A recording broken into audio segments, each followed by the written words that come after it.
તો મિત્રો આજે ફરી એકવાર જોરદાર સ્ટોરી લઈને આવી ગયા છીએ।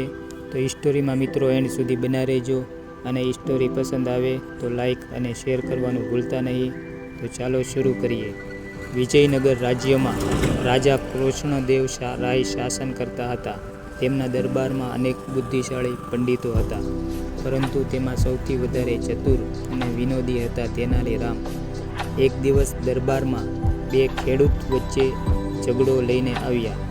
બંનેનો દાવો હતો કે ખેતરની સીમા તેની છે।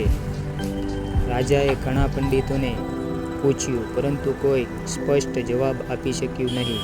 ત્યારે રાજાએ તેનાલી રામને બોલાવ્યા। તેનાલી રામે બંને ખેડૂતોને ધ્યાનથી જોયા અને કહ્યું, કાલે સવારે બંનેને ખેતર પાસે લઈ જાઓ।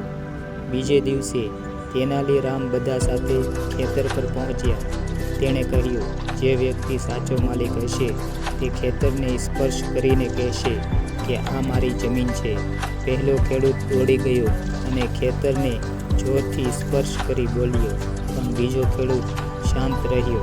તેણે જમીન પર હાથ ફેરવી પ્રેમથી કહ્યું, આ મારી માતા સમાન જમીન છે। તેનાલી રામ તરત બોલ્યા, રાજાજી, સાચો માલિક મળી ગયો। રાજાએ આશ્ચર્યથી પૂછ્યું, કેવી રીતે?